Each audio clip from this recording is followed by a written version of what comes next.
When we're attempting to solve, this is called solving the triangle, when you're finding all the aspects of the triangle. So I don't know this leg, technically I don't know that angle either. So if I'm trying to solve this triangle and I want to figure out what to use, we start here because that's given to me. We look across and we see that's given to me here, so that's my opposite. And then at this point in time, we just make a decision. Do I want to find x first or do I want to find y first? So it doesn't actually matter. But if I use the 40, the 10, and the x, I have to go opposite hypotenuse. So that means I'm going to use sine. So I say the sine of 40 is equal to 10 over x. Now I can jimmy jig that and solve for x in just a minute, but let me go ahead and set up for y while we're here. So let's think here. In terms of y, I'm still going to use the opposite, but this time I'm going to use the adjacent. So that's opposite adjacent, so that's going to be TOA, tangent.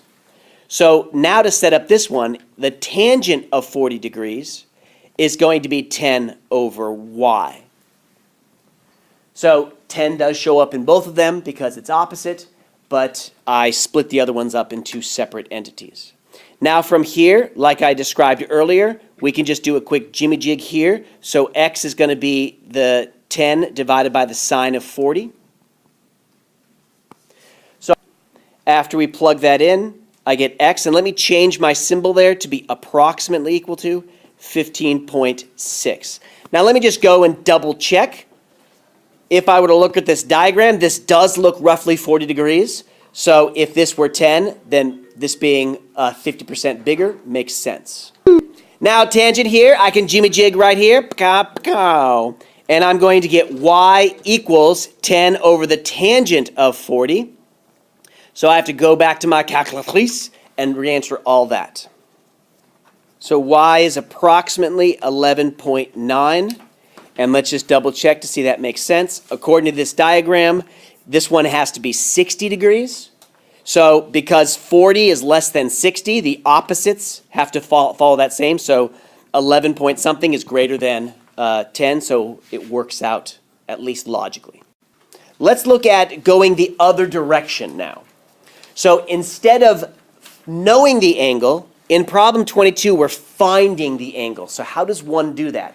Well, in this case, we're going to find the value of x. So on number 22, x is my angle, and I'm going to round to the nearest degree, so no decimals.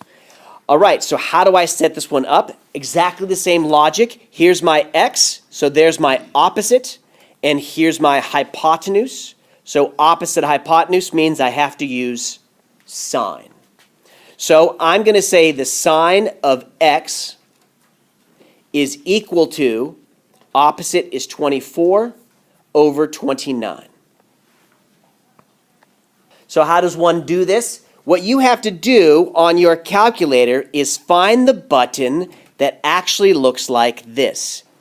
It's called the inverse of sine. When we say sine to the negative or cosine to the negative 1 is just a fancy way of saying undo. So a to the negative 1 just means 1 over a. So in this case here, we're just effectively undoing sine. Undo sine. So I'm going to hunt that down on my calculator and undo sine. Just to show you what it looks like mathematically what we're doing, effectively this is what we're doing. I'm doing what's called the inverse of sine on both sides. The inverse of sine. You don't have to write this step future. You can just plug it into your calculator. But I do want to show you that what we've done is effectively getting rid of the signs there, so x is by itself. And in my calculator, I type this. 24 divided by 9 to make sure I get my decimal. And then I hit the undo sine button. All right, so when we finally end up getting this, x is approximately 56. Now, by the way, I'm not going to put a degrees here. Anyone know why? Because look, the degree is already there. So if I wrote degree again, that would be 56 degrees, which is just silliness. So here I don't have to put degree. It's just x is 56. Let's look at a more complicated scenario right here and then give you some time to practice. We're going to find the values of w and x, and we're going to round the lengths to the nearest tenth and the angle to the nearest degree. So here's number 26.